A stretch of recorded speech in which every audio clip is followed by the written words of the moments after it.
All right, Sarah, thank you. U.S. officials say there could be at least 100, possibly more Americans who have taken up arms and joined the militant group ISIS.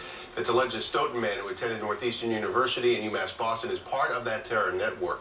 What would make American citizens want to commit the ultimate act of treason and join a terrorist organization obsessed with bringing down the United States of America? Joining me is Steve Hassan, mind control expert and author of Freedom of Mind, Helping Loved Ones Leave Controlling People, Cults, and Beliefs. And Steve, appreciate you coming in. It's good to see you again this morning. When you hear Americans are joining ISIS now, and we've had it with other military groups, and this gentleman allegedly had ties before, what does it tell you about that person?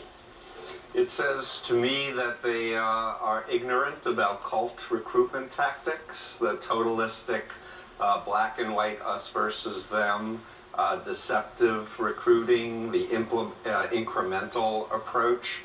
And I think, Gene, what we need is more mass education to inoculate people to the techniques of destructive cult recruitment. Are they simply disenchanted or more vulnerable to propaganda? I think there are a number of factors. So there could be vulnerability within the person, trauma, dislocation, disaffection of some kind. But then we have the agents of influence, the specific cult recruiters, and then their techniques and technology to manipulate and deceive.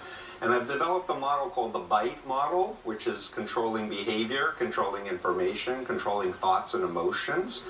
It's a system to make people dependent and obedient on the cult leader.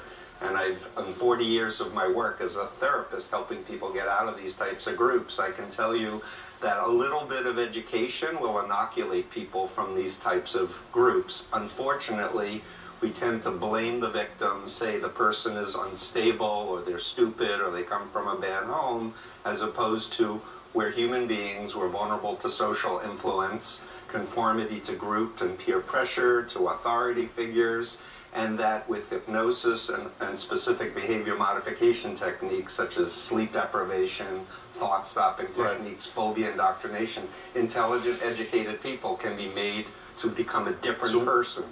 When would you educate people? How would you try to educate them? Because a lot of times when people hear it, it's like, well, it's too late. Listen, I have an 11-year-old. He's been going to anti-bullying programs. Mm-hmm. That's the beginning of explaining the social psychology system. I certainly think by high school and college, there should be former cult members giving talks about how they were deceptively recruited. I was in a cult back in the 70s, which is how I got interested in this field. And also family members and friends notice a radicalization effect happening, but they don't know what to do. They typically try to argue rationally to get the person out, and they get confused that they think the person is interested in the religious ideas as opposed to it's a social psychological system. So it is possible to intervene before it gets to the level that we've seen now where some of these folks have actually moved over to Syria or Iraq and have joined these military groups. Exactly. No, it has to be a program developed here in the United States to educate American citizens.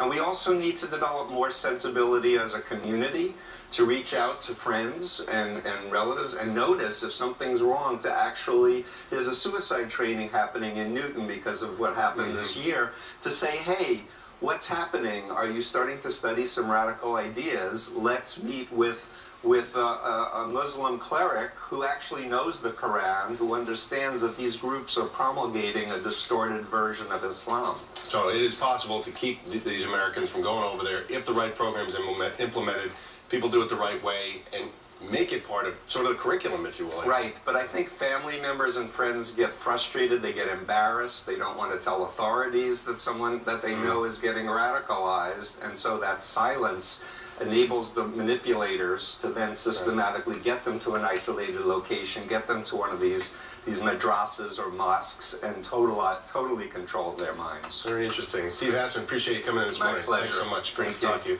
Let's send it down to VB now. He's out of Beacon Hill.